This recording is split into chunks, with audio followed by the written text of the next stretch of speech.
We're going, man. Okay, So listen, thank you so much for doing this. I know when you had to postpone on me, I was thinking, I hope he doesn't cancel. I really want to talk to John. Oh, so no. I apologize. No. I'm just glad that you really wanted to be here. Absolutely. It's an honor to be asked. It really is. I don't know about that, but I do. But thank you. I got a lot of discussion topics with you, friend. First off, how does it feel to be back playing, I guess, somewhat in a normal environment again, right? Yeah, it is. It's somewhat of a normal environment. I don't think we're there yet. Okay, let's talk about that. I really don't. We just that. had a big show yesterday. Gorgeous day. The weather was great. I always like to joke when the attendance isn't what we had hoped for. I always say, well, maybe we're not as popular as we thought we were. But it was a wonderful charitable event, and I had different bands, and yeah. I think there's still a significant drop-off. Why? Great question. Is it economic? Is it COVID? Is it what I truly believe to be a combination of both? Okay. And I'm not alone with this. We don't do too many casino gigs, with the Nied's Hotel Band. We occasionally do them, and they're fun. Right. And we saw a drop-off there, and I was talking to the manager, and he said their numbers across the board are down. So At the casino? Oh, yeah. Wow, how about that? I don't think we're out of the woods yet. Just little tiny things that add up. For example, we had a charity golf outing recently for Band Together Pittsburgh, which we'll chat about. 30% of the people, maybe a little less, they didn't stay for the luncheon. Oh, that's they interesting. golfed. That's interesting. Okay, they were out in the golf cart and they were outside. And when it came time to come into the banquet room for the luncheon, a bunch of them left. Interesting. And I've been able to speak to a few of them, and the reason was COVID. Wow. For all of them. Okay.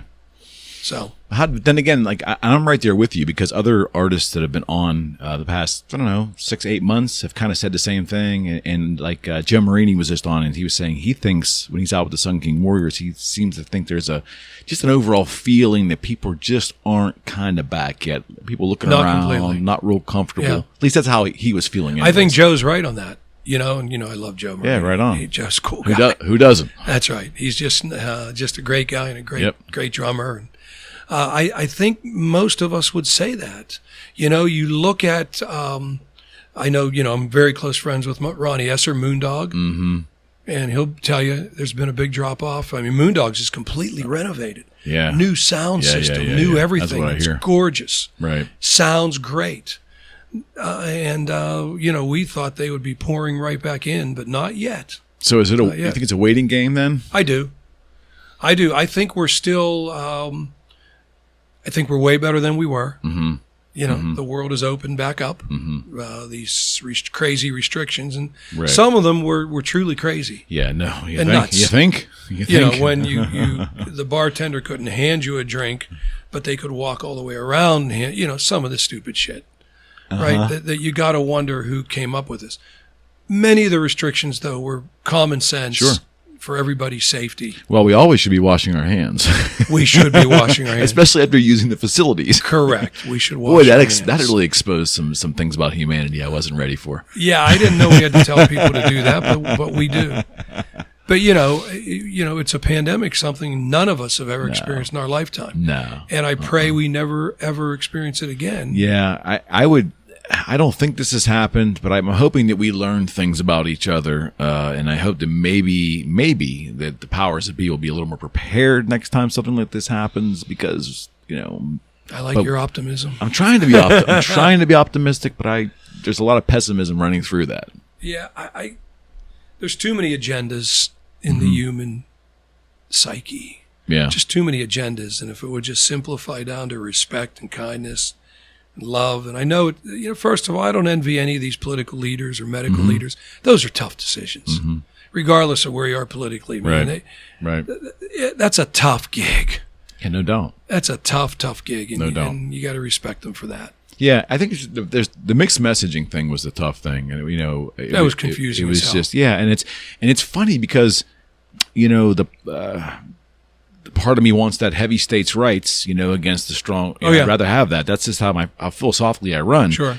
But there was an example there where, I was talking with Rocco Koza, my attorney friend that's on here quite a bit. I said, Rocco, we both are stage rights kind of guys. And he said, yeah. I said, well, isn't it interesting that the states' rights were where all the confusion ended up being, because you had some governors that were viewing it one way and other governors were viewing it another. And it was from state to state, there was different kinds of problems. Yep.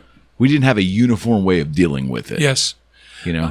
And we couldn't, because that's our gig. That's our structure. Right. We were kind of handcuffed. It would have been really tough. But there was elements within the federal government who were trying to put their mandate down too. Yeah. So it was, I just don't think it brought out the best of us. And I really, in the beginning, first couple of weeks, I said, well, when we heard we're just going to 2 weeks to flatten the curve, right?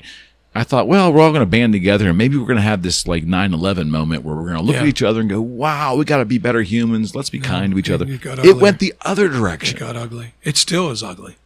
Yeah. I mean, you can post something on social media that is perceived, exactly opposite of what you thought it would be. And man, I just laugh at it anymore, man. Yeah. I'm at the point where in the end, if I refuse to give myself to the machine, I know social media is, I know it's pushing the social narrative, I guess, for most. I just look at it and I just laugh, not anymore. Yeah, there's a lot to laugh about. Yeah, really, because if you try to take it seriously, we're middle-aged guys, dude. If we're trying to take that seriously, something's wrong with us. Well, yeah, and tell me that you're going to change one person's mind. I don't want as to. You get into these huge, ugly battles. Yeah, what is the? I don't want to. That's the thing about it. It's almost like, and if you were to actually do the impossible and change, if someone actually said, John, I never looked at it that way. I think you're right. What did you win? Yeah. What's the prize? What's the booby prize? I don't get it. It gets heated. Oh, it's just some of these people are so passionate. That's keyboard warrior stuff. Yeah, and I think that's another sad commentary too about the whole thing. I just don't, But anyways, okay. Anyway, you and I got to meet each other through social media. Damn straight. Isn't it ironic that I do this crazy show where I'm breaking down and putting aside technology to have human conversations, and in the end, I'm producing it and delivering it on the internet. Yeah. So that's the positive stuff. I guess so. First, a little bit of background with you in your life in regards, and then your life into music. Because you entered your music life, not midlife, but early midlife. Right? Oh, yeah, definitely. Yeah, and I did the same thing. Yeah. Different, but the same. Yeah, I didn't get really serious until my early 40s. Right on. With music. So what happened? Going back to the beginning, I was in my mid-20s and I was dabbling around with different cover bands, and I was pretty terrible. Band sucked, and we would do gigs. I was telling the stories yesterday. I got many, but just a couple. Right. One in particular, my favorite all time. There was a club called the Spare Room. I don't know if you remember. Yeah, I know Spare Room. Down the steps, right? So the gig at the Spare Room, I believe, was Thursday, Friday, Saturday. I was a 3-nighter because you had to lug all that equipment down and then back up. I'm going to leave it there. So our first night at the club was a Thursday night. And after our first set, the owner came up to me. He said, look, man, he said, you guys are so bad. You're going to destroy my whole weekend. He actually said that to you. He actually said, I will pay you for tonight if you stop now and go. Okay. So does that summarize where we were? So I'm struggling along. I loved music. I wanted to sing. And one of the guys in our group, who's now my dear friend, like a brother to me, Bill Hibbert, he moved away to Chicago, and I decided to get engaged and get married. I promised my wife I would never be in music again, ever. So I got married in 1989. Okay. And figured that was the end of that. It was a little 3-year thing. It was mostly negative, right? And then about 4 or 5 years later, Billy moved back from Chicago, and he calls me out of the blue. Right. And he says, Johnny, he's like from Kentucky, he says, Johnny, I wrote some songs, some original songs. I think maybe you should sing them. And I said, Bill, why would you want me to sing your original music? I really suck, right? He said, well, that's just it, because you were trying to sing like other people, like Bryan Adams and Billy Joel and Tom Petty. Instead of that, Maybe if you just tried to sing like you might be good. Well, seriously, it was like, bang. Light bulb went on. What a thought. Yeah. So here we were. Billy had some pretty cool original music. He wrote all the chord progressions to be in my range where I was comfortable. I was able to collaborate a little bit on lyrics. And in 1997, we got some guys together. We were called the Businessmen. And we created a pretty good CD of like 11 original songs.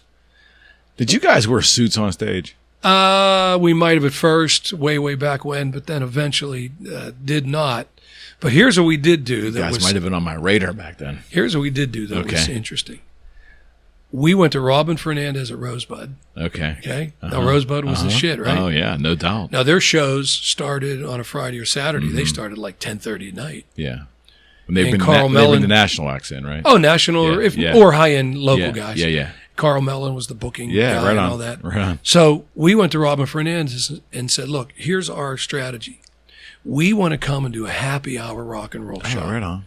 6:30 to 8 o'clock, and we're out the door before you even open up for the next show. Right on. Well, Robin loved it, and we started packing them in. And the other thing that we did as kind of a buffer is we tied a charity to every event. Right on. Why would you do that? Well, if you're just starting and maybe you're not that good, who's going to criticize a charity band?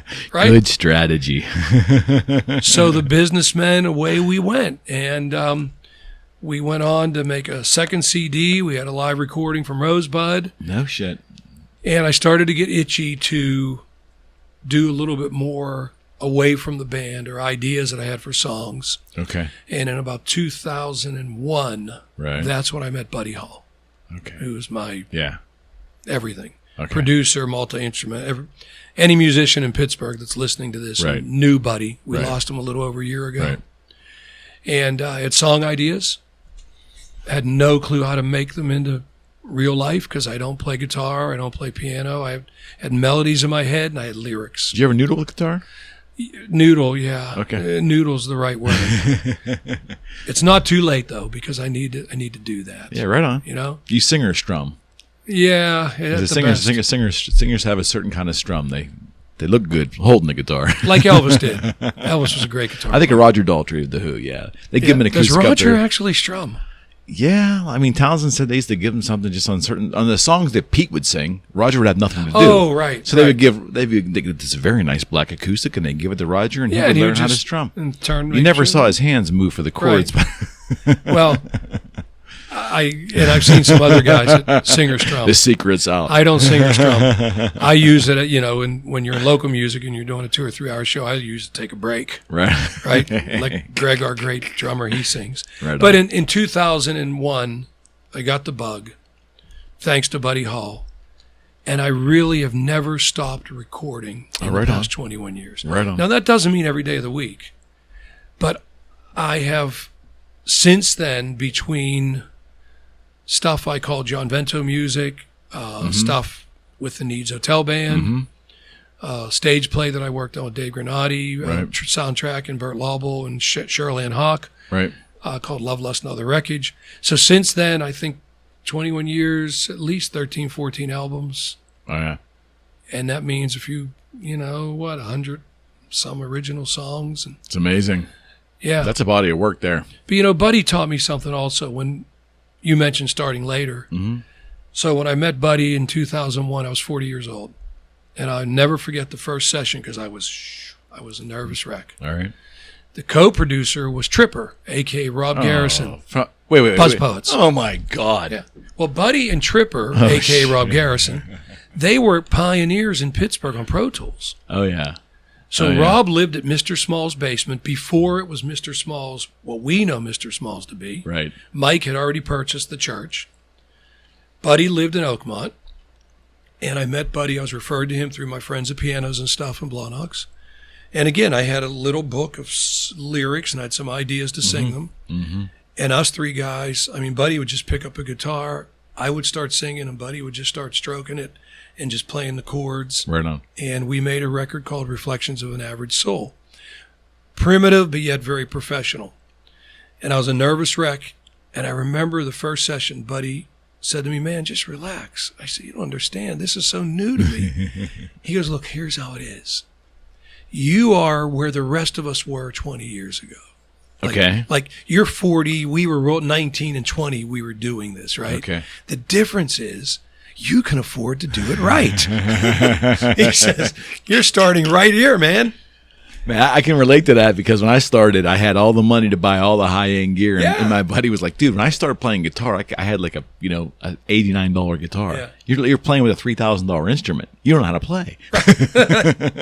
So there you go. I get it. Capitalism. It makes it easier, right? Well, and I learned so much. And then Buddy would bring in Reb Beach and Kenny Blake and Pete Hewlett and B.E. Taylor and Tommy Bellin on bass, Joe Monroe. You were surrounded by it. And then, of course, I met my dear friend Ronnie Beidel, who's the original drummer, from Wild Cherry, and then he helped me start the Nied's Hotel Band. Okay, Ronnie he was the original drummer then. Original drummer of Wild Cherry, of course. Yeah. Play that funky music, and he was the original drummer of the Nied's Hotel Band. Wow, he was the guy.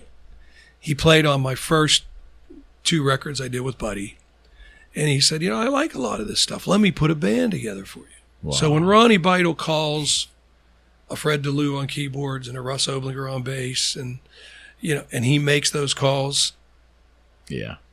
I get it. It's like, where you want me. I get it. I get it. So Ronnie, I give Ronnie all the credit because people will say to me, "Man, where'd you find these guys?"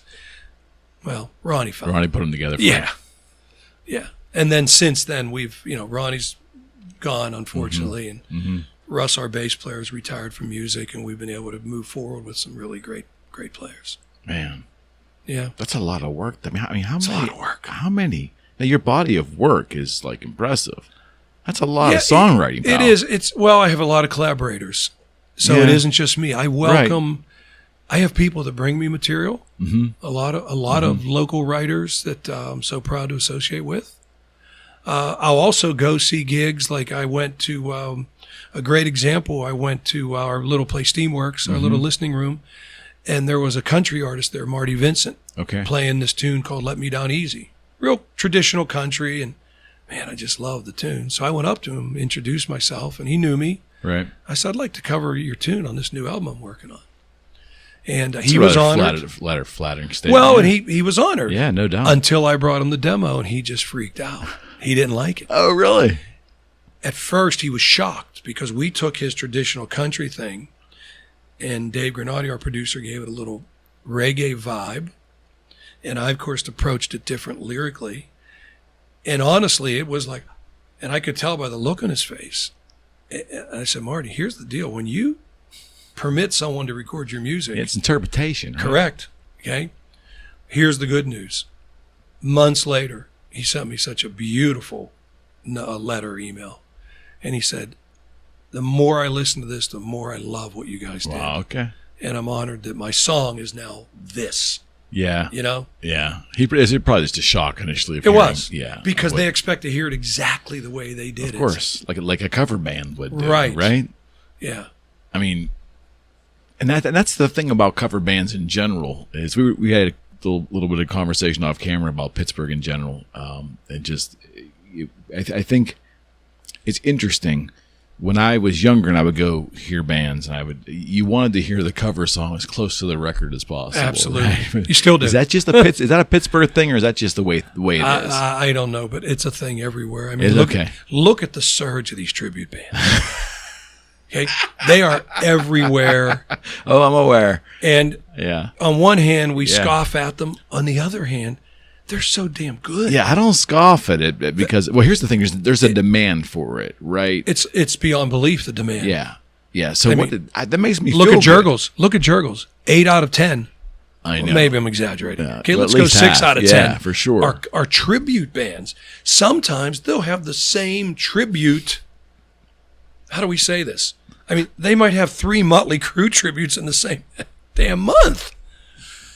I know. Well, I mean, okay, so I feel great about that because it leads me to believe that this music, there's still a want for this music. Oh, that's an understatement. Right? It's Young not people. going to die. That music is not going to die, although the legacy bands are getting old on their last legs now. But we call it classic rock for a reason. Yeah, what does that even mean anymore, though? I think it means that it's classic. I hope. And I think it means it's like a 57 Chevy that it is vintage, that it's here for real. Young people, unscientific study. Okay. At Band Together Pittsburgh, which we'll talk about, our kids on the spectrum have been Let's trained talk to about be. Okay, we one of our programs, Band Together Pittsburgh, we create music programs for people on the autism spectrum. One of our programs is training people to become professional DJs. Right on. We raise money and we pay them to do that. Right on. Here's what's interesting. They do graduation parties, birthday parties. Oh, that's very for people. cool. That's very cool. And as part of our application, if you will, there's what kind of music would you like for your 14-year-old birthday party? Led Zeppelin. I'd like Black Sabbath. Wow, that makes I would me like feel Tom so Petty. good. That makes me feel so good, man. I will tell you, majority of young people, Beatles, everywhere. The Who, young people. Hendrix, it dominates most of our DJ gigs. Wow. Why do you think that is? Classic music, man. They love it. It's authentic. I was talking to a young man on the spectrum, very intellectual. He hates country music. Except Waylon Jennings, Johnny Cash. Oh, the original stuff. Old school. And I said, Marcello, why is that? And that's a very bright young man. He's on the spectrum, but he's really a cool dude, man. He says, because that music's authentic. He said, I just love hearing that, man. I do. The kids get it. The kids get it. They're wearing Johnny Cash t-shirts. So, I hope that's the case, because a couple of years ago, I was really fearing for rock. I mean, because you listen to some of those legacy artists, they think rock's dead. Gene Simmons has said multiple times that he thinks rock and roll is dead. I don't think you can just kill it. Well, you can't kill it, but let's face it. From a monetary standpoint, maybe. But on pop radio, like what's the 96, the Star FM or whatever, you're not going to hear rock at all on there. No, I agree. Whereas when we were growing up, on pop radio, we would hear Jackson Browne and Bruce Springsteen and Billy Joel, and you would, you'd hear a wider range, and you'd certainly hear Tom Petty in the top 10. That isn't the case. Here's a quirky thing. Do you remember DV going through a weird, quirky phase? This is a quirky question. Just see if I can jog your memory. WDV went through a weird, quirky phase around 85-ish through 88-ish, where there was so much, I think, music video MTV influence that you started hearing like Billy Joel pop music on DV. You started hearing Phil Collins or softer stuff on DV. You started hearing like the Thompson Twins. You were hearing like the Smashing Fix. Pumpkins. That was a little later, but I think it was very. It was, but it kind of like abruptly stopped. I think late '80s. It kind of like got heavy again. But it was almost like they were competing with B94, and there wasn't at times a lot of difference between the two of them. Well, and B94 was on top of they were way up there, right? Way back when. Yeah, it was like a pop vibe. I've never been a radio guy. Oh, really? No. I used to like when they made cars with CD players. I'd rather listen to an album or a CD than for sure. an MP3. For sure. Yeah. Suck the life out of it. Well, you get we'll talk about that too. Yeah. But so you were always about choosing the music you wanted to ingest as opposed always. to just taking it over the line. Mm-hmm. Yeah. I think generally I was too. I think it was a cost issue when I was very young because DV was free. The radio was free, and I learned a lot about music too. Let's talk influences and the music you loved growing up, because we're real close in age here. So I'm going to try to find some commonality in the music. Well, we may not have commonality. I'm afraid. We might what not. If I told you I love Neil Sedaka? Yeah, right on. And really, well, you're a singer. Of course, you like Neil Sedaka. If I had to say my favorite music of all time is Motown. Oh, right on. Maybe as a singer. Yeah. Maybe I'm like a black guy trapped in a white body. I don't know, but I love Motown. But the influences. Who introduced you to Motown? Oh, Mom and Dad. Okay. But my mother mostly. My mother's family, it's a long legacy of professional musicians. Okay. Actually dating back to 1909, the opening of Forbes Field. Wow. There was a group called the Amen Brothers, A-M-E-N, and those were my mother's great-great-uncles. So their quartet played and opened Forbes Field. Wow. And then from there, on my mother's side of the family, we've had multiple very well-known musicians, private pianist Amara LaGuardia in New York, Okay. Louis Amon. Okay. Most recently, my mother's second cousin was with Frank Sinatra for about 20 years on guitar. Wow. Ron Anthony, who's well known in Pittsburgh, jazz guitarist. Okay. Like if you were talking to the Kenny Blakes of the world or the yeah. Duquesne, Ron died just in the past couple years. Okay. But he would come back to Pittsburgh and have a symposium on jazz guitar. Like he was tight with Joe Negri and that old crowd. That was the word that's coming up. And Ron toured and recorded with Frank Sinatra for about 20 years. So the lineage is there. Oh, yeah. And my grandpa, Amon, would sit on the front porch and jam on his mandolin. And so music was everywhere. They were either musicians or gamblers or both. I don't recall any of them ever having Ain't the same thing. a real job. Yeah. Or what's that joke? Mommy, when I grow up, I want to be a musician. And she says, sorry, son, you can't do both. So music was everywhere. And it was, and then later as I grew up a little bit, I got to be able to pick and choose. And I probably saw Rush 6 times in the 70s. Yeah, that's my band. Yeah. Loved Rush. Yeah. And then on the other side of the coin, my hero's Harry Chapin. Yeah, so your palette was wide. It still is. Yeah. It's very wide. And that's, I think that's actually more the norm than what most people would think. It's just most people don't really admit it. Yeah. I think people like things that they like. They might not be afraid. Yeah. Growing up, my mother would have disco records on, in the late 70s, and I'd be bouncing my head around to that, and then my buddies would pick me up and I'd stop. Oh, of course. It's like, but, you like what you like. You dig what you dig, but it's just a matter of... Haven't we come around to appreciate the Bee Gees? Oh, yeah. I even appreciate Andy Gibb. Oh, absolutely. How'd I get there? Well, this stuff is so well done. It's beautiful melodies. It's great musicianship. The lyrics. Yeah. Casey and the Sunshine Band. We all made fun of them because we were going to see Rush in Kansas. Yeah, that's what I mean. Like, Thin Lizzy was my favorites. Oh, yeah, man. Phil. I mean, that band's amazing. Yeah. Gary Moore. Yeah. That's good Phil stuff died there. young. Yep. Well, again, Gary just left us a couple years ago, I think. Yeah, right? I don't know about you, but a lot of my childhood was just immersed. I would carry my albums around in school as opposed to my books. Everything was just music for me. But I was actually I would define myself as a young person. That's why if someone dare caught me listening to disco, I'd be ruined. Oh, I know. I'd be ruined. They would blast it all over the school, and I'd be, in my little pea brain, that's what I would think. Yep. But that era is so magical. Now, I know I'm the person looking back on it. It's probably parochial for me to say that, but there is just something amazing of the 70s and maybe the first 4 or 5 years of the 80s. Oh, yeah. That era, I think it's because it was all analog, the way it was recorded. It was authentic. It was just, and there was so much diversity. Well, the diversity of music was unbelievable. Plus, here in Pittsburgh, first of all, we had a great local scene that was huge, locally and dipping into nationally. Yeah. But we had the Stanley Theatre. I know. The Stanley Theatre, Rich Engler told me this, between New York and Chicago, it was the only 3,000-seat theater of its kind. Oh, really? That's why it was the primo venue, and that you would have, we would be down there 2 or 3 nights a week. Wow. So we could see on Monday night Frank Zappa, Thin Lizzy on Tuesday night, and then on Thursday night, maybe we'd see Joe Jackson.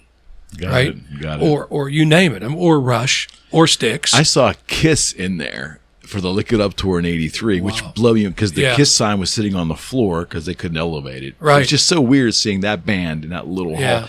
I remember I was saying to myself, "This sounds like really freaking good in here." I think I might have been. Oh, the sound was great. Might have been one of my first shows in the Stanley, and it was toward the end. I think. Was that after the makeup Lick It Up? Yeah, it was right when it came off. Okay. When it came off, like in '80, this show would have been March of '84. Yeah, after they did the 4 solo albums. '78. And my favorite was probably Aces of the 4, but everybody has their opinion. After they did the release of the 4 solo ones, I kind of drifted away a little bit. Well, they went to the disco era. Yeah, we all did. I think we all kind of drifted away off that band for a while. Yeah. But here I am talking about disco, and Kiss went disco. And at that time, I would have rather listened to the Bee Gees and hit it than admit that I liked Kiss disco. Oh, I understand. You know what I mean? Because I'm with you. I was about 14, 13 years old. But we had the Stanley Theatre. Of course, we had the Arena, yeah. which was the next. I thought that was still so cool. I mean, acoustically, absolutely. it's probably not what PPG is, but for me, man, that place was just great. unbelievable. It was great. But we were really blessed with the Caesar Angler primarily. Yeah. And the shows that came through. Yeah. I'll tell you a magical moment for me. In August of 1978, I lost my mother unexpectedly. Mm-hmm. Terrible time. I mean, anybody that's, there's a lot of people. How young you were. My gosh. 17, I think, yeah. Wow.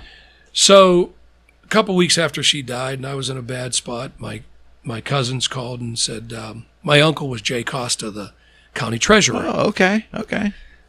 Now, I'll fast forward 40-some years to tell you that I didn't know that Rich Angler's mother worked for my Uncle Jay. I had no idea. Okay. So there's a connection. I'm just going to tell you this because Okay. Uncle Jay Okay. could get us front row tickets to the Stanley Theatre I'm sure. all the time. I'm sure. So my cousins call and say, look, we got an extra ticket to see Bruce Springsteen. It was August of 1978, Darkness on the Edge of Town. Mm-hmm. I said, well, first of all, I never even heard of the guy. Oh, come on, you need to get out, come with us. Is this the album right after The River? No, Before the River. Before the River. After Born to Run. Oh, okay. So he did Born to Run. So you didn't know by Born to Run? Nothing. Wow, okay. I was a hard rocker. I was right Rush, on. Led Zeppelin, Kiss, Right on. Black Sabbath. Right on.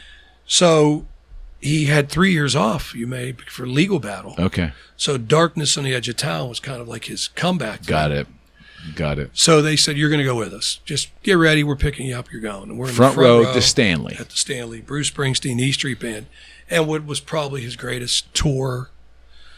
That was August. He did 2 nights. Then he came back in December, and we went back again.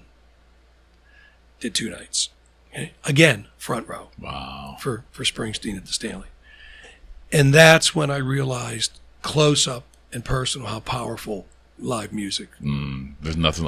Really is. I say this to everybody: if you can get into a small hall and get up close, if you only can afford to do it one time in your life, there's just something. That's the magic. Different. I mean, I was spoiled for the years I've been in the pit photography and working with bands for guitars, so I got that access later in life. But man, when I was young, on a couple occasions, I was able to get right up front. It's all when you can hear the stage feed pounding off your chest. That is just something else. And man. you just see the expressions of the. And then the opposite of that, my wife and I, my wife now, but we were dating. We went to Cleveland to see U2 at in the Richfield Coliseum. No. Paul Brown Stadium, is it called in Cleveland? No, that's Cincinnati. The old Municipal Stadium. No. That's just a couple years ago. Recently. What's their stadium called up there? Cleveland. Brown Stadium. Brown Stadium, right? Yeah. We saw U2. We couldn't have been further away. It was just horrible.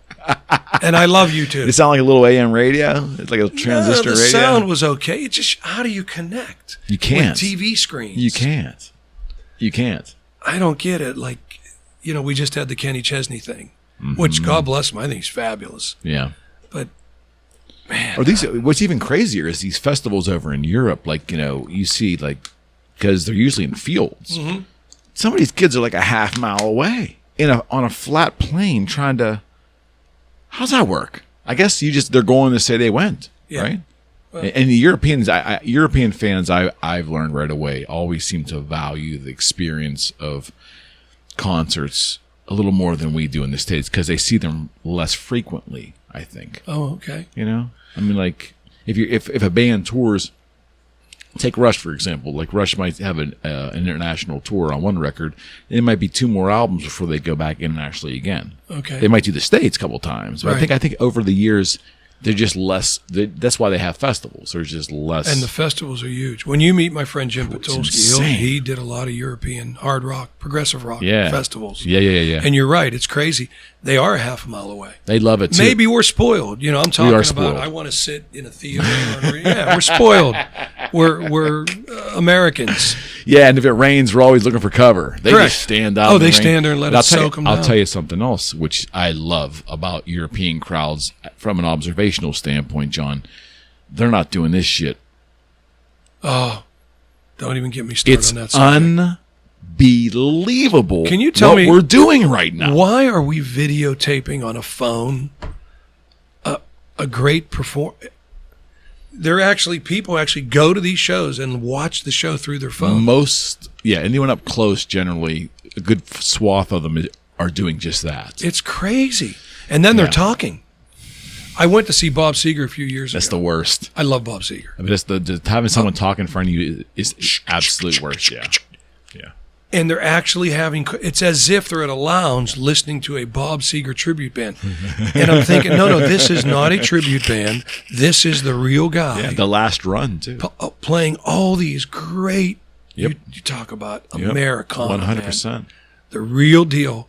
And they're talking. And I'm a people pleaser, so I'm not going to confront. Sure. I just get up and move. Right on. But it's shitty. I don't get it.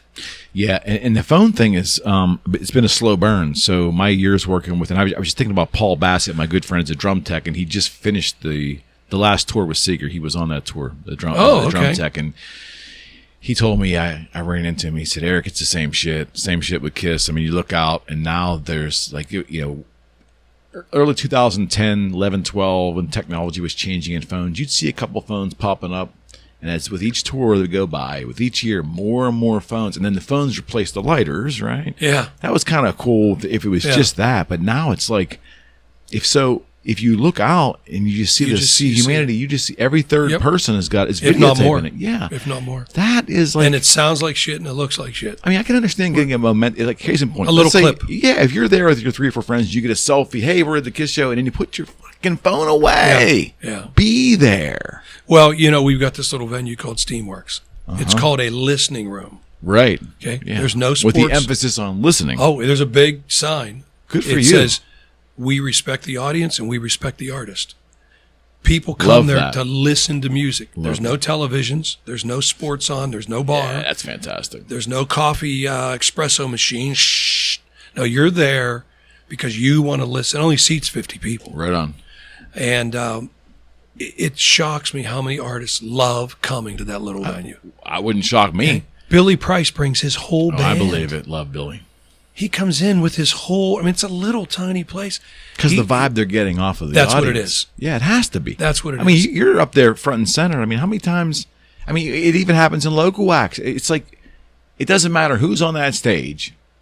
Somebody will be recording it. Someone will be sticking a camera. And I've seen it where acts, the guitar player is doing a solo. He walks up to the front of stage and like people will shove that cell phone like right up next to the guitar. Yeah. It's unbelievable. Oh, yeah. Aren't we lucky that we didn't have those in the 70s and early 80s? Oh, man. Yeah. We actually had to pay attention to the artist. You had to pay. Well, we were there, man. We were present. And it sucked when it was over because you're like, wow, I wish I had some memento. I have the tour book. But that was enough. Yeah. It was enough. But we are just really, we're trying to, like there's some kind of value to record these moments. The odds are likely they'll probably never watch those videos. I know. They'll probably. Why would you? They sound like shit on your phone and they look terrible. Like, why would they? What's the purpose? Like, and that's also, when I was very young, I used to be flabbergasted by my friends who would go to shows with me and they would get absolutely shit-faced. Yeah, and either pass out in the car or be really unintelligible the whole time. The next day have no recollection of what they paid for. That never made sense. But this is just as bad. If you're going to go there and pretend that you're not, you're not there. Yeah, I'm not a big fan of that at all. So you came with a heavy R&B Motown vibe. Yeah, influence from your younger, with folk, with the Dylan, with Harry Chapin, with a little bit of Springsteen and that. So how did you find hard rock or metal? Like what was your introduction with that? Do you remember? Yes. It wasn't me, but it was my friends. We were all music guys. Mm-hmm. And they went to see Black Sabbath at the arena. Wow. And can you give me a rough estimate what year that was? Oh my goodness, 1975, 1974. I can't say the exact time. And then they all went out and because we would either buy the record and go see the band, or go see the band and buy the record. And go buy all the records. Yeah, buy all the records. So they're bringing, they're pulling out Black Sabbath. I loved it. Yeah. And then from there, of course, Zeppelin. Yeah. Zeppelin has a blues R&B thing. Are you really a Zeppelin fan as vocalist? I would think so. Oh, I would think so. Robert something, huh? Oh yeah, that's a gift. He was. But so Rush came along. Rush was Pittsburgh all the way. I know you know that. Yeah, absolutely. They came on the scene in the world right here in Pittsburgh. I think they opened for Kiss. Do you know that? The year before they played their first their first regular gig here. I think they opened for Kiss here. That was their first. I think them opening for Kiss in Pittsburgh, if I'm not mistaken, was their first gig in the States. It may have been, because I know I saw the documentary, the Stage Light. Was that good? It's fabulous. 2010, I think. And where Gene Simmons talks about how, here we were, with chicks and booze and blah, blah, blah. And they're over there reading books, right? And, of course, Kansas. Oh, yeah. Rich tells that story of Kansas just being a little local act, and they had a song, that was playing like crazy on DVE or on Pittsburgh radio, and didn't even know they were stars.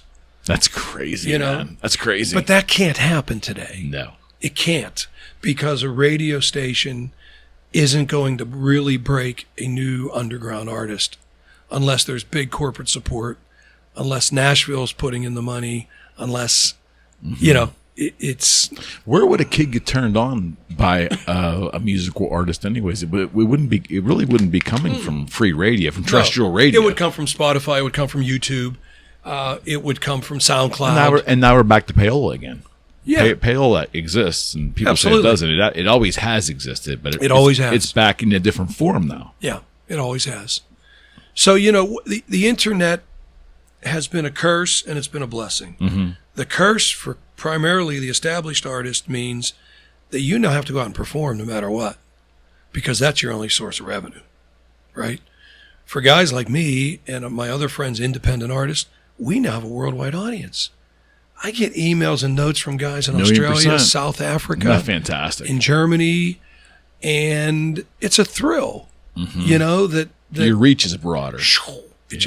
It just is out there to the world. Now, does it monetize? No. Mm-hmm. Like, I had a song called New Mexico Way that was number 2 on independent iTunes in South Africa. Okay. I don't know what that means, but I was able to verify. South Africa's a pretty big country. Sure, number 2. And 1 month, I got a check for $110 for downloads. All right. And it came out of the blue. Came out of the blue, because I'm a BMI guy. I register in BMI. Yep. I've got Michael Stover, somebody else you should meet. Right on. Michael, MTS Management. And so it comes down to performance or funding from some source. For sure. Like business. In business, we ask for angel investors or shareholders or capital. Mm-hmm. You need capital. Well, the whole matrix is so different now. And I would feel take for example, a band like the one I was working with, Kiss. So, I know where Paul and Gene would express their frustrations when they saw from 2000-ish, their ASCAP checks just drop off the face of the planet. Yeah. Whereas a very healthy residual income for bands like them who had that much success on a regular basis, that's almost forget about it money, right? It's just coming in. Yep. And then to have it just drop off. I mean, of course, and then you examine it and you realize that that's fucking theft. It's theft. It is theft. It truly Downloading, is. Intellectual property. Yeah, and you can see why the artists are upset. You can understand it. I mean, I can understand it. Are you familiar with Steve Miller's rant at the Rock and Roll Hall of Fame a few years ago? I'm familiar with it, yes. Okay. Yes. He summarized it quite nicely. Yes, he did. Where he said, you're taking our art and our work, mm-hmm. and you're basically stealing it. Mm-hmm. And there's no way to stop it. You can't control the product. Well, the record industry, I believe, I was told stories a while ago, John, that the record industry had opportunities to get in there when they first started to get ahead of this technology, to try to anyways, or to even try to co-opt it or find something, but they just ignored it like it didn't exist. But I wonder how they would have controlled it. Metallica went on the on the attack with Napster, and others joined in. Mm-hmm. Tom Petty, of course, had his big legal battle, but that was before the internet. Right. Springsteen had his. So many of the artists fought to have control of their work, only for it to dissipate into nothing. And that's why when you hear Neil Young or Springsteen or Dylan, they sell their catalog. They sell their catalogs, and people they sold out. They should. You're damn right. That's their work. There's value to it, and they deserve that opportunity. Yeah, I think any legacy band out there now that has not sold their catalog to the highest bidder imaginable, I think they probably should consider doing it. They will. I think they would have to. I mean, they're crazy not to, especially for the amounts of money being tossed around. Oh, it's crazy. I mean, well, I'm happy for them. I'm just wondering how that money is. What are the vehicles that are going to make that money back for That's them? what I'm saying. So you buy Springsteen's catalog for $300 million. Of course, you must know, wasn't it like that big? It was a huge number.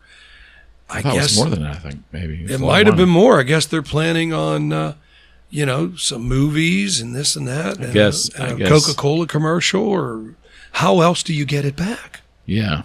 I don't know. Placement. I don't know the answer. But that costs money as well, too. So your expenditure isn't just in paying off the artist. It's not putting the rest of that operation in motion. Yeah. To start earning revenue back. And it's just because the delivery vehicles, I mean, when you think about the fact that streaming, I don't know how it all works, but I believe that what bands were making before the internet with revenue from radio stations was much more substantial than what they were getting from download streams, and all that, right? I mean, it's a totally different ball game.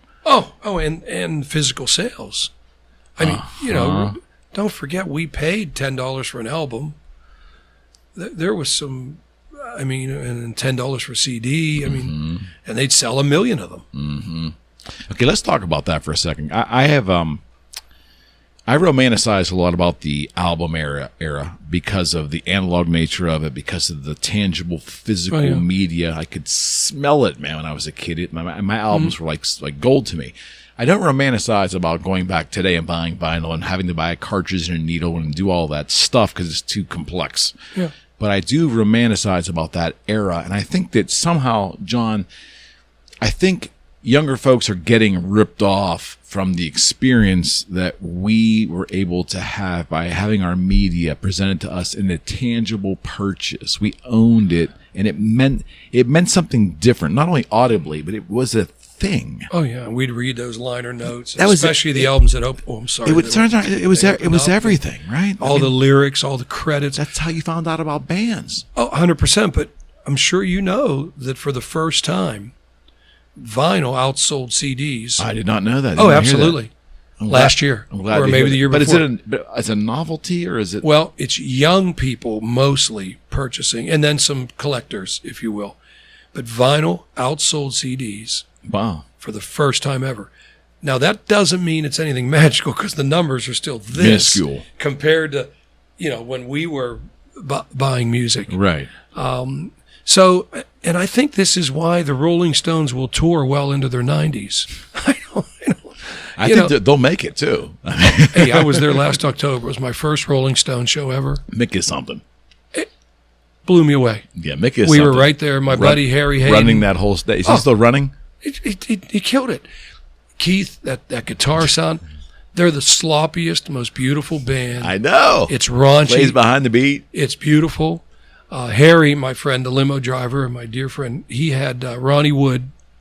I think he had Ronnie and he had Keith. It's like for the whole week. He drove those. So Harry got us some. That's pretty cool. In the pit. Ronnie gave him some VIP. That's fantastic. Yeah. That's fantastic. Yeah. Yeah. Harry's been good to me. You mentioned doubt. The Who. No doubt, man. He got me backstage. This had to be 9 or 10 years ago when The Who came. And I could tell you all kinds of stories. Yeah. But what about an unbelievable tapestry of those? Just take those bands. Take the legacy hard rock / metal bands coming out of the 70s. Everything from Sabbath in the beginning to all the way to the, let's say, like Aerosmith coming out. Everything in between in that decade. And those guys were working their asses off. They were grinding. None of them were created by American Idol. No. And Aerosmith, I mean, you talk about paying your dues. They wrote those albums, the studio albums, while they were on tour. Oh, absolutely. It was a machine. Like there was put a new record out either twice a year or once a year, and while you're on tour, you're writing the other album. Yep. And that's another era when. Another thing about the 70s is live albums. Love them or hate them. Some were great and some weren't. But they all were great because it gave the younger fan, the kid, a taste of what the concert was like. Well, if you couldn't get to one. Three of the biggest of all time, Frampton Comes Alive. I put him on the map. No Kiss Alive, which was, the first one. 10% live. Yeah. For another day. It doesn't matter. It was powerful, man. And Bob Seger and the Silver Bullet Band live. Yeah. You know, I say All the World's a Stage by Rush is pretty heavy. It's on my top 5 list too. Oh, there's many great live albums. I'm not saying it. I'm just talking about 3 breakthroughs. Breakthrough albums. Rush's live album was after they were already After 2112, yeah. after they were established with 2112. Yep. True. But those were artists that just completely broke through. Well, the live album kind of exploded them. It sure did. Absolutely. And I think there might be more. Those are the 3 that couple years come later, to my it's mind. like in '78, I think, like Nugent had that double live Gonzo. Oh, yeah. And that kind of like that really pushed his brand out there. That nutcase is coming to the Palace Theater. He's out of his mind. I might go. Yeah. I might go. he still has the chops. I don't know. Like I'm told he can still play like a demon. You know, which is what I Meatloaf wanna sang hear. with him. You knew that, right? I did not. Yeah, know that. Meatloaf sang with that Ted I Nugent. did not know. Did you know Bad Out of Hell? Now that we're going in that direction, Yeah. Patulski and I were talking about this the other day. Bad Out of Hell is the 4th, might be the 5th highest selling album of all time. I'm not surprised. I am. So I'm not. I mean, surprised I love by it, that. but I'm surprised. You love it? I was never. I think I was erring. You're a couple of years on me, so Yeah, I'm you a probably little hit older it than at the right time. Yeah. At that time, I still was a little bit too superficial for Meatloaf. I think. Oh, I was too superficial. I love Bad Out of Hell. He had a big live album, right? Meatloaf, he might have. I think he had right on the. I thought.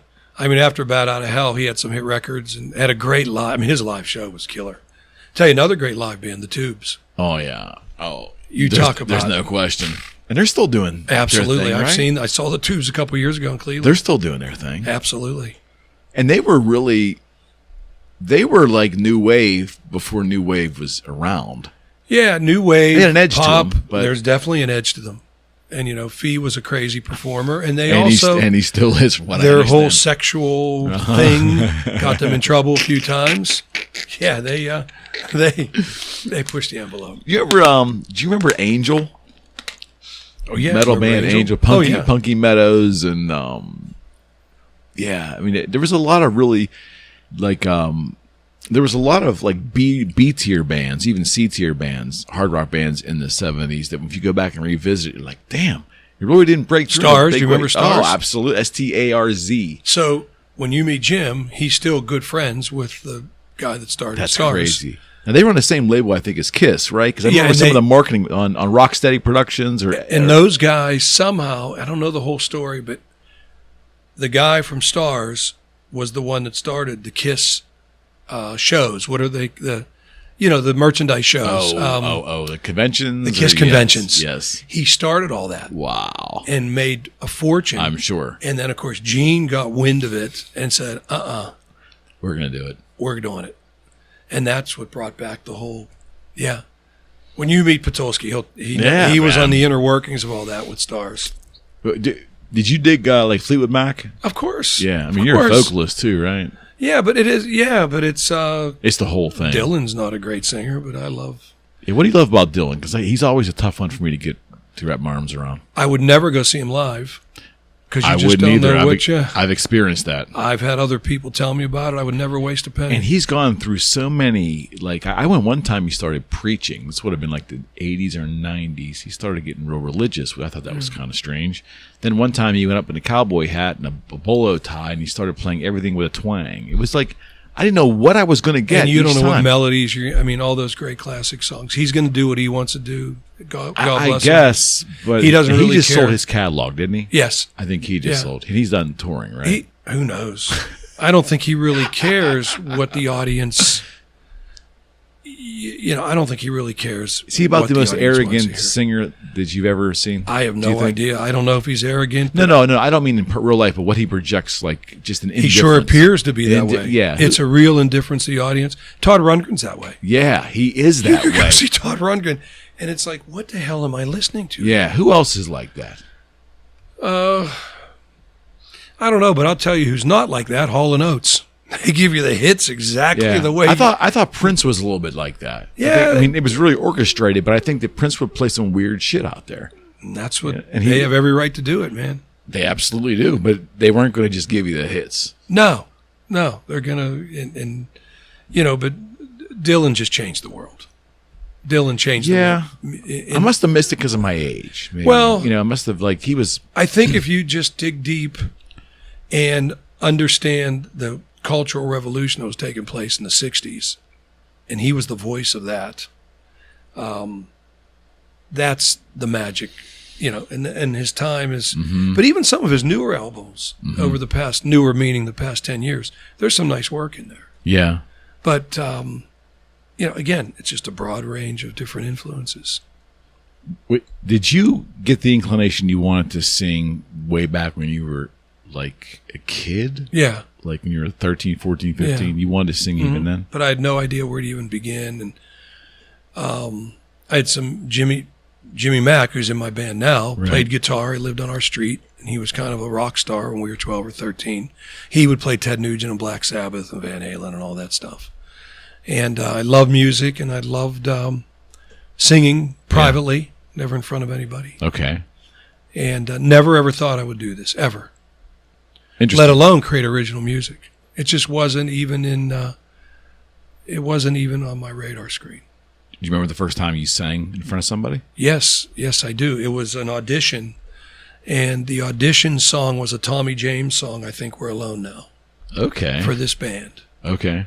And it was the band I told you about where I got hired. I mean, got the gig. They should have been concerned when they hired me. Well, let me ask you that. So that was the first time you sang. Correct. Do you remember the first time you sang in that band in front of an audience? Oh, definitely. At a place called Marcola's Lounge in Monroeville. Okay. And that would have been about 1986. How'd that go? It was packed because friends, you're young and all your friends and your family. Of course. And everybody said how great we were, which is one of the real, you got to be real careful in life to think you're good when you're not. Okay. In music, you really got to be careful if you think you're good and you're not. So we got off to a great start with a packed house, and it went downhill from there. We were called the Essentials. Okay. And it went downhill from there. So you ended up being not too essential. We weren't very essential. And Billy was right, my buddy Billy, when he said you should sing with your voice, sing original music. And I tell young people that all the time, man. Just so become when you original. started to do that, was there like a light bulb moment? Absolutely. Like as soon as you started to do it? Yeah. So were you, like vocally, were you trying to emulate? Of course I was. I was trying to emulate the song that we were covering.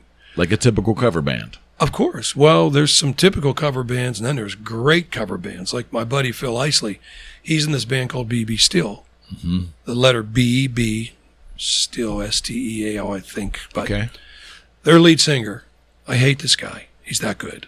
Okay, he can sing a Bon Jovi song and kill it. All right. And then shift gears and sing a Tom Petty song and kill it. And then he'll jump up and sing Sting. Damn. Right. And you're just sitting there saying, why are you doing this to me? I struggle to get through like what I do. But it's an amazing talent. The guy's phenomenal. Yeah. Now, but can he? I don't know. I don't know him. I don't know. Can he sit down in the studio and write an original song? Can he write something to maybe move somebody? I don't know.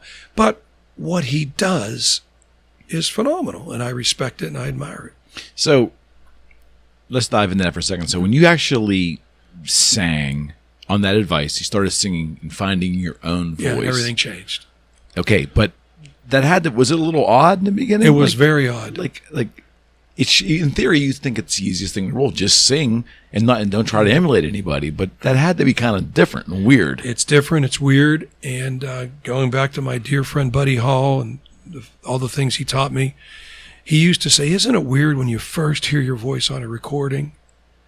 He said, and then as time goes by, you can't get enough of it because we're listening to improve. We're listening to fine tune it. And I will go weeks and weeks and weeks to only listening to my own recordings, especially now because I've had 2 vocal cord procedures over the past 3 years. Okay. And neither one of them went well. So that's a whole subject unto itself. Yeah.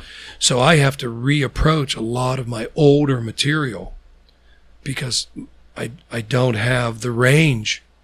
Like I'm sure you've heard Bon Jovi recently. Yeah, I mean, it's sad. What do you think is going on there? Oh, it's. I'm not a doctor. I play one on TV, but is it vocal paralysis? Is it age? Is it you aren't 20 anymore, singing "Living on a Prayer" at hitting skyrocket notes? Okay, so I don't know what it is. But I'm not a doctor either, and I don't play one on television. But I thought first maybe that he wasn't wearing in-ears, or he was getting a bad feed. But then I saw from night to night to night, it was the same problem. It wasn't just an isolated event. I'm shocked he still performs. So he's singing in the wrong key. But I won't even say that, because then when he starts to sing in the wrong key, he doesn't even stay in that key. He's jumping all over the place. Yeah, I don't like, almost like he can't hear himself. I've read that people are saying that he maybe has a hearing problem. And as a singer, hearing is so critical, because I was wondering if that was my issue at first, but my issue was more damage to my vocal cords. Okay. I had 5 years ago, I had kidney cancer and had major surgery. Right. And as we now evaluate things, my vocal cords might have been nicked in the tubes, right? Now, believe me, I'd rather be a shitty singer without cancer than a good singer with cancer. Absolutely. Right? So, absolutely. Bon Jovi, I don't know. I love him. I respect him. But there's a point where maybe you just don't do Bon Jovi anymore. Maybe he loves music and he breaks it down and he still has a voice. Yeah. It just isn't that voice that we know it to be. Right. But he's not capable of singing in key. Something is just off. Like I tried to watch multiple clips to see if I could discern what's going on, but then I saw from city to city it's the same problem. Could you imagine, like, if I'm a moderate fan of Bon Jovi. I would not pay to go see the band. I would listen to a CD. Just there's no connection there for me. But if I had paid a lot of money to go see that, a lot of pissed off fans. They got to be, I'm surprised because he is what I gather, and Norman Nardini's good friends with. Did you Norman's close friends with him? I did not know that. Oh, Norman's playing. I think in the fall he's playing at one of John Bon Jovi's private parties, fundraiser for his Soul Kitchen. Oh yeah. Oh, he seems to be a wonderful guy. Yeah, and he's a wonderful husband. Now, it appears he's still madly in love with his wife. They're high school sweethearts. Yeah, now, you really can't find a lot of fault in his character. You can't. Right. Behind closed doors, who knows? Who knows what people That's their are, business. Right? But the guy seems like a great guy. Mm-hmm. And I wouldn't wish this. I mean, I've had other people say, oh, good for him. Blah, blah, blah, blah. How could someone feel that way? Bullshit. Yeah, it's jealousy. It's crazy. Like we were talking earlier about, here locally we have Thomas Tull and the Ghost Towns. Yeah. I hope they knock it out great of the park. Band. They're a great band with great players. Our buddy Joe Monroe's part of it. Now they're on tour. They toured with the Stones. Yep. They had that thing at Hartwood Acres. Yep. They're great guys. Yep. And the more successful they are, the more that brings the possibility of success in Pittsburgh. You would think.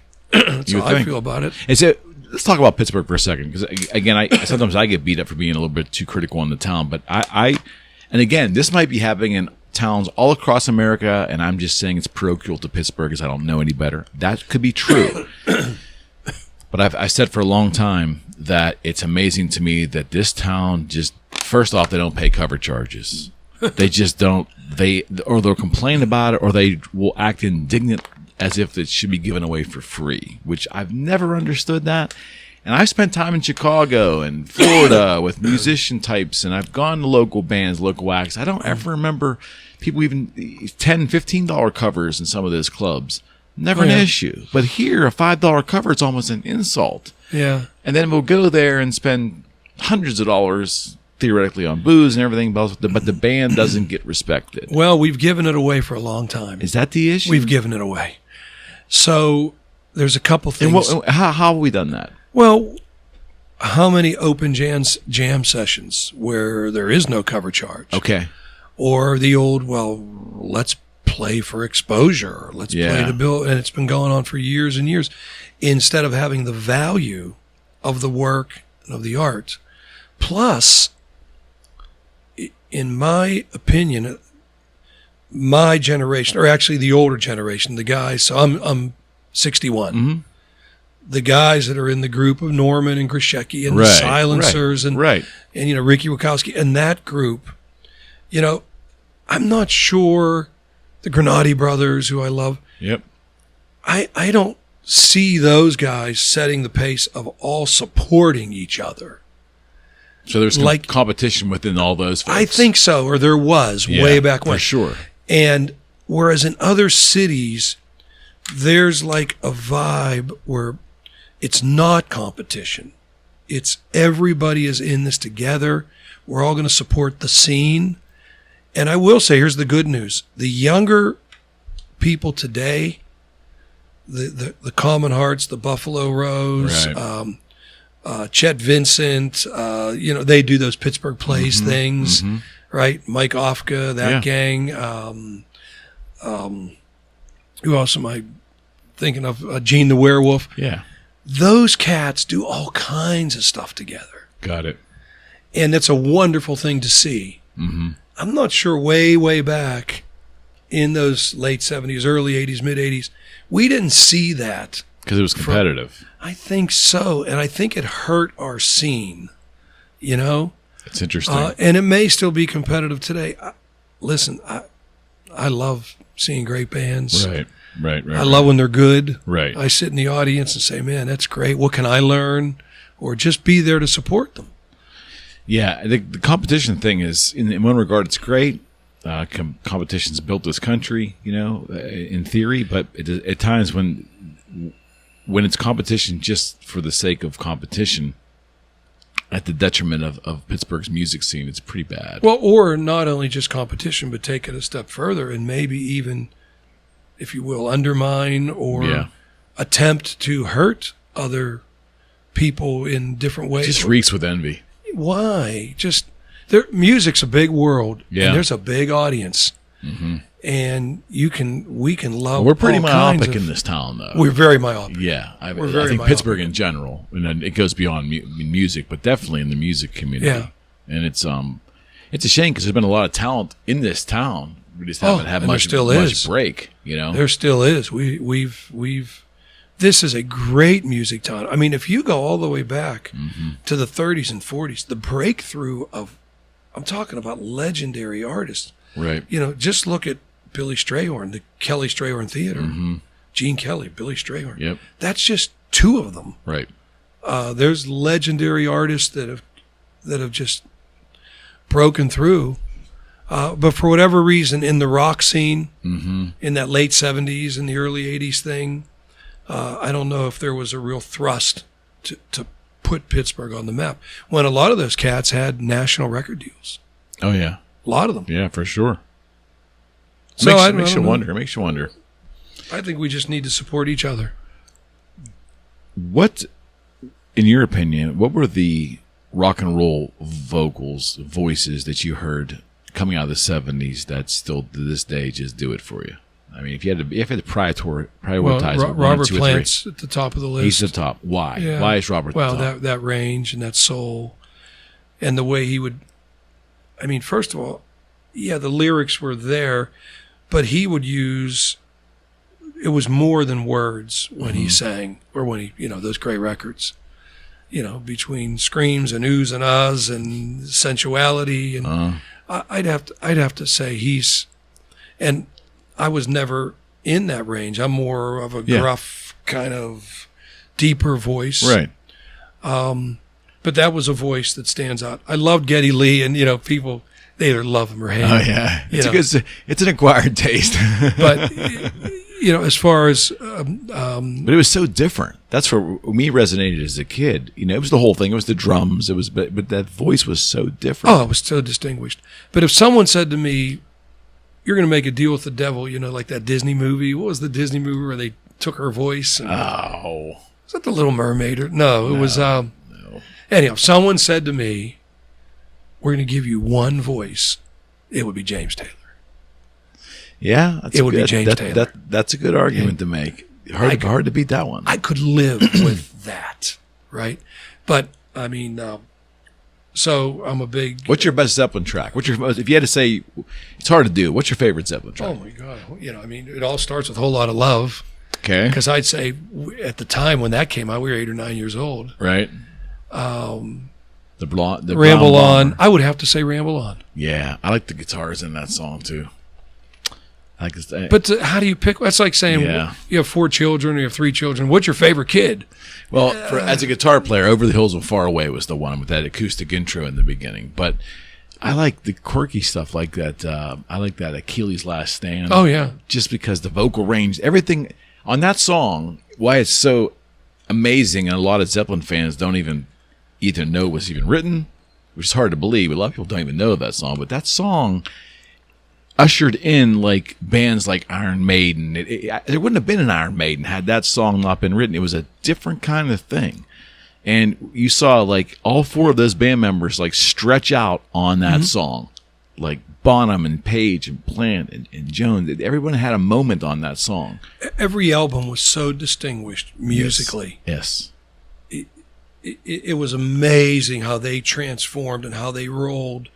And, in that 9 or 10 year, really they were the Beatles of hard rock. There's no Because we had, question. 8.5 years, or maybe 9 years with the Beatles, changing the world. Right. And what was Zeppelin? 8 years? 8, 9. Well, 11. 69? 11, actually. 69 to 80? Yeah. Okay. So, 78 was, about 10 years. That's what I was thinking. So just think of what they created in that short period of time. I know. And the legend is what it is, I think, because they didn't replace the drummer and go forward. I kind of wished at the time they would had, but they didn't. And that created that really cemented the legend, absolutely. I think. Don't you think? This is who they were and who they are. It defined it. Yeah, I think even the whole Eagles thing, moving forward without Glenn Fry and Don Felder. You can't have an Eagles without Glenn Fry, man. I mean, I'm sorry. Are we going to have Rush without Neil Peart? I hope not. I hope not. Though there's going to be something, but I don't think it's going to be called Rush.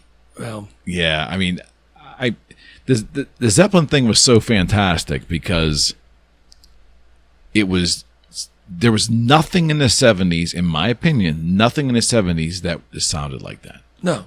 They say, well, Geddy Lee's a poor man's Robert Plant. I don't hear any similarities at all between Geddy Lee and Robert Plant's voice. No. Billy Squire, he might have been a poor man's Robert Plant sometimes, but nothing was like what Zeppelin was laying down. It was like this 800-pound boulder just rolled down this hill. And then you had Sabbath, which did not have the appeal because it was really dark. So the broad base appeal might not have been there, but some of that stuff too is just so flipping good. Oh yeah, you didn't even mention Deep Purple. And how can you forget? And how about the fact that might be the heaviest band ever, like heavy metal. Oh. And now because it was the organ, it was John Lord, right? It was that was an example where the organ drove the band. I mean, Blackmore was a fantastic guitar player, but his tone is so thin. But that organ, man. Hammond is just unbelievable. It was those cats were all just so original. The whole thing's a joke. Oh, it's a scam. I went to see Kiss in Jan Wenner. Oh, did you really? Oh yeah, but in Brooklyn, they didn't even want to be there. Yeah, they were. Well, they were treated poorly. It's pretty bad. But Tom Morello did a beautiful job, and I talked to him afterwards. Oh, because, right on. My cousin Greg Costa ran the Barclay. Oh, very cool. Arena. Very cool. So we were after the show. We went to the VIP party. Did Gene stick around? Because I thought he was sick. I thought he was really. He wasn't. Gene was not at the VIP party. Yeah, I don't think Paul Stanley was there either. I wouldn't be surprised. It was. Let's see who was inducted that year. The E Street Band, which was a joke because Springsteen was already inducted. There was like 20 members. Right. Kiss. Mm-hmm. I believe. Who else was Nirvana that year? Hall & Oates. I've gone to 2 of them, so I'm mixing them up. Yeah. A little bit. But I remember distinctly Tom Morello inducting Kiss. Uh-huh. And it was an excellent and I talked to him in length. It was a great speech. That's so cool. We had a drink together, and I just complimented him and said it was so well done, and he was very gracious. Cat Stevens. Oh, that's right. Was inducted that year with Kiss. That's right. And he performed. Yes, he did. I don't know his name now. It's a Muslim name, I think. Yeah. He's finally been welcomed back into American music. Oh, you brilliant. Can't argue that. But for a long time, he was ostracized. Yeah. I mean, it might have been a self-osterization, too. I mean, I don't know. Yeah, I don't know what the gig was. But he was inducted, I think, that same time with Kiss. Then the second time I went with, do you know Bob Cupp and Utah Burgess from 97.7? Oh, they're great. Butler radio station. You talk about supporting original music. Oh, right on. Well, Utah's favorite band in the world is Cheap Trick. Nielsen. So they were being Nielsen. inducted. Oh, right on. Like this was The a couple year years after. later. Yeah, like 16 or something, maybe? It might have been right after. Yeah, 15 or 16. So, they were just talking about Cheap Trick. And I said, well, I have a connection up there in Brooklyn. What do you mean you have a connection? I said, you want to go? Oh, that's cool as shit. I can arrange it. Oh, that's cool. So I took those guys up. That's cool. And that year may have been when Nirvana was inducted. And then there's some hip hop guy. I mean, for Deep Purple not to be in the... Well, look at Rush. How long... What about Alex Lifeson's induction speech? Did you remember that? I don't remember. Oh, you don't remember that? No, what did he say? So, I guess Geddy went up and did it, and Neil did something relatively lighthearted. It was surprising for Neil, right? And Alex went up there and basically started saying something like, blah, blah, blah, blah, blah, blah, blah, blah, Yeah. blah, blah, blah, blah, blah, blah, blah, blah, blah, blah, Yeah, blah, blah. okay. This went on for like 5 minutes. Yeah. And the other two, I think Neil Peart was like astonished, and Geddy wanted to laugh so hard, but he just couldn't do it. Yeah. And he did this for like 10 minutes. Right.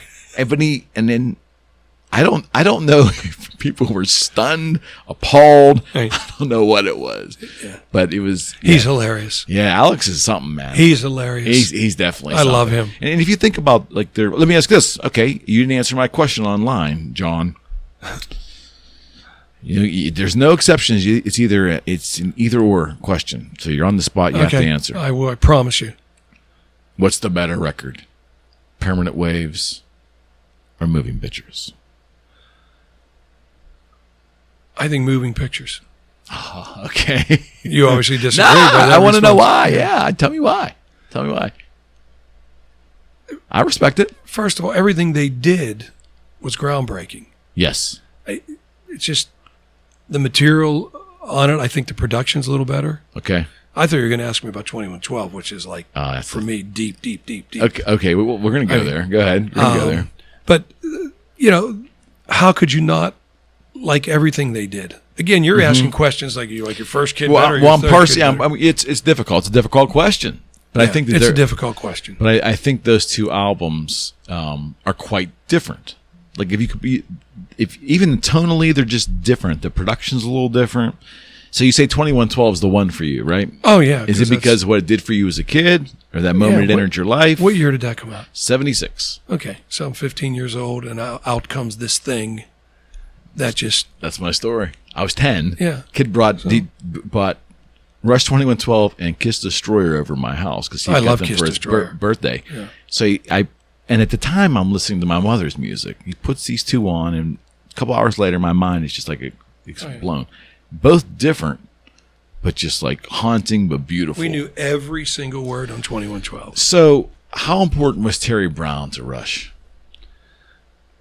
I don't know. I'm going to be honest with you. You tell me. He did every album all the way up to Signals, and when they started getting other producers, everything changed after that.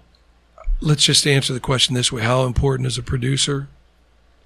Ask the Beatles. Good point. These guys, they're the other member of Rush's three guys. So he was the fourth member of Rush. Yeah. I think George Martin was the fifth Beatle. No question. I can tell you in my little way in the music that I've recorded, the producer's called the producer for a reason. They produce the product. Right. Okay. They drive the ship. Right. And they hold it all together, and they help create and mold that sound. And when the band is battling out things, decisions have to be made, a great producer steps in. How important was Mutt Lange to Def Leppard, or Shania Twain for that reason, or to AC/DC? I mean, these cats, there's a reason why they are who they are, the great ones. I think Terry Brown was something else. I think that and the band certainly changed the moment he was gone. I mean, and I guess it was the 80s, so new wave was coming in and all that, but I think Brown was pretty damn important to to their tone, to their sound per se. But 2112 I can never get old of that. I mean, I can put 20.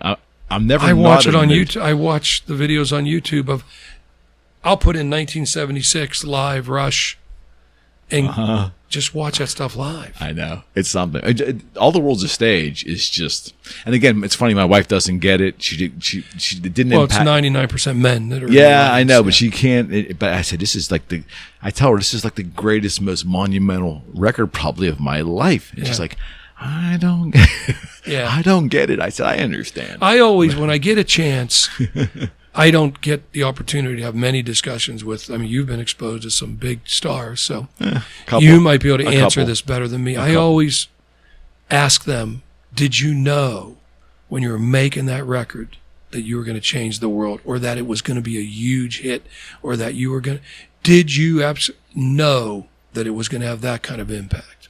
Yeah. Yeah, I only heard Paul Stanley say one time that, and it wasn't in my presence, but he said it, that he knew when Ezrin was done with Destroyer. He thought, and I want to say he thought the song "Flaming Youth" or "King of the Nighttime World" was going to be the hits. Right. It ended up being Beth and Detroit Rock City. Right? Too extreme. Right, but he said that he knew they had something unbelievable. Because it was so polished. Yeah. And it was now, of course, that was after Kiss Alive. Yes, but I think Kiss Alive got, if I'm not mistaken, Kiss Alive was starting to really sell once Destroyer actually came out. Like, I mean, I didn't know. I think people think when it took months before Kiss Alive started to get legs. It didn't like come out of the gate and sell 1 million copies. Right. It took a while, so it started to build steam once Destroyer came out, because kids then got this Destroyer record. And it also bought Kiss Which Alive. is not uncommon that you go back and buy the That's whole how catalog. I ended up buying the Rush But stuff. I've always wondered, when these guys were making these monumental how could records, they know, really? I mean, how could they really know the impact? Did Fleetwood Mac know that Rumors was going to be? Yeah, just change. Yeah, just explode. I don't know. I don't know the answer, and that's like the question I always would. Did you know when you were in there that this was going to happen? So think about this. What about the 70s? Like, when we say like this record exploded, well, we're looking at it exploded over a 5, 6, 8 year period. I mean, it might have been exploding at the time, but Rumors truly did explode. It real quick, but I mean, with Kiss, I don't know if they ever stopped to smell the roses because they were being told they got to keep touring. And living absolutely. in hotels and eating cheap. But I mean, food. an album that came out that you just had to have. I mean, you've got to go talk to Paul McCartney. You got to get Paul McCartney on the show and say, I'd love to. Did you know? You hear that, Paul? Way back when you were recording Twist and Shout and that. I don't think they do know that stuff. I don't either. I don't think. How could they? I can't imagine. And it's absolutely impossible to predict what's actually going to resonate with the public, right? Yeah. I mean, once you have some success, you kind of know the next one's going to sell well. How much we don't know, but it's going to sell. Well, here's another question that I've asked people that have seen great artists in clubs. Let's say they saw Springsteen in there were 15 people there. Did you, as a fan, see the future? Did you say, I just saw somebody that's going to be a superstar? And I've had many discussions with people that have had the opportunity. They saw the Police at the Decade. They saw U2 at the Decade. They saw Springsteen at a dive bar in New Jersey. And I would say that it's kind of split. That, some would say, oh, yeah, I knew these guys were on. Next time I saw them would be at the arena. Or other people would say, no, there was nothing special about it. Really? It's just another band. Really? Yeah. I saw so Joe Perry. Remember when Joe Perry left Aerosmith? He played Mancini's Lounge in the Rocks when Aerosmith was going down the tubes. And I want to say that it was either him or somebody else a year or two after in Mancini's, but the opening band in Mancini's was a band called Queensryche.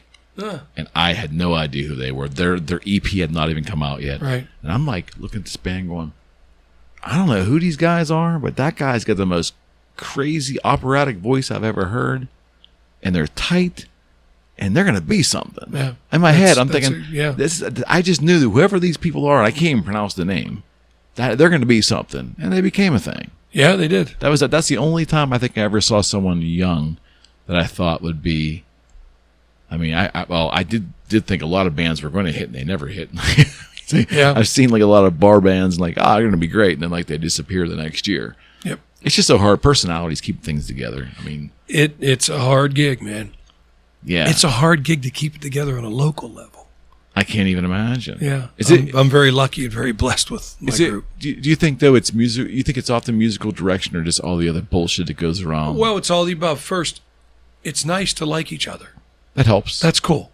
And then to have the same vision of the kind of music that you want to play, you got those two formulas. You got a great group that sticks together. But isn't it interesting? Look at the Stones and like the weird personalities between Richards and Jagger, and then you had Lennon and McCartney, and they always didn't get along. No, man. I mean, there's a lot that of friction created the art. It sometimes you can get too comfortable and you have mush. Good point. You don't take chances. You don't push the envelope, and I think that's imagine. Look at it this way. Though that's a benefit. You talk about Keith Richards and Mick and Lennon McCartney. Yeah. How about guys like Elton John, right, who really were on their own? Yeah.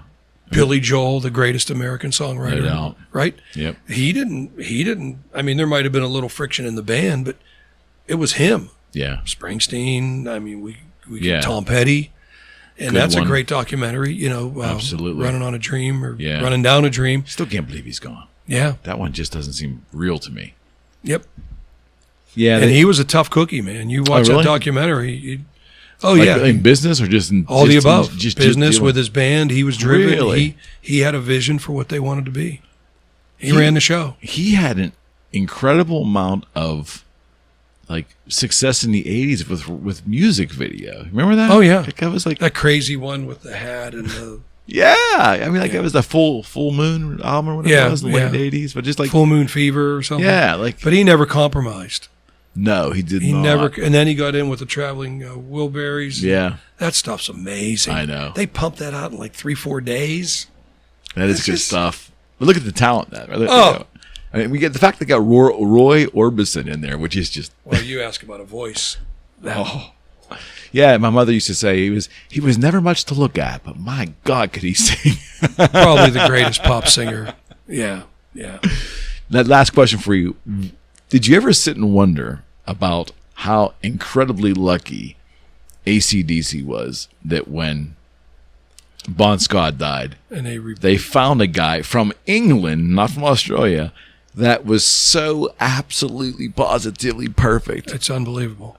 What are the odds of that?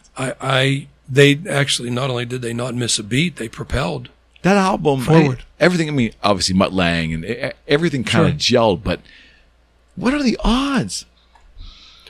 The odds are probably 1,000,000 to 1. Yeah, you'll never see it. You'll never see anybody else lose their lead singer. Look at In Excess. I love them. They them. don't recover. They're done. Yeah, they don't recover, it's over. man. You don't bring in another singer to In Excess. No. But the voice was so important to AC/DC, but the brothers and the driving guitar. And, I mean, that's a case where they had at least a chance with another lead singer. Okay, because you're saying the vocals weren't the center point of that band They were for the most part. Yeah, the driving force of that band, was still bass, drums, guitar. That's the perfect example of simplicity in rock and roll. Oh, it's it's wonderful a formula. Yeah. You just keep cranking out the same thing. Yeah, but you're not going to, but as I mentioned, In Excess, one of my other favorite. Michael Hodgson, right? Oh, yeah. Yeah. What year did he pass? Oh, it's been a long time now. 90s? I don't really know, but I don't know if it was the 90s. I thought it was no, I think it would have been the late 90s. Okay. I think it was. Yeah, they were definitely a force, man. It would be like if Bono died. There's no more U2. There couldn't be. There can't be. There couldn't be. So, AC/DC got lucky, but also they had a core and they were still young, and it's a great band. Yeah, all the everything, just the planets all lined up for them. Oh, 100%. Did you have a good time? Absolutely. Thanks for having me. Man, I would love to do this again. Yeah, you got a deal. You We game will. for sure. Oh, absolutely. We'll talk about some other people too as well. And I'll get you connected with some people. I'm sure Thank you you will. for what you do. The studio's amazing. Thank you. It means a lot, and the It's fact that you're amazing. sitting here means a lot. Well, And back at you you, made brother. it happen. So Well, I appreciate it, really. I love your posts and thank you. all the different guests, and you've been supportive of local music. Yep. We got to Continue get be. you out to Steamworks and I'm come going out to some to. venues. I'm going to. You And got a deal? They can reach you at johnvento.com.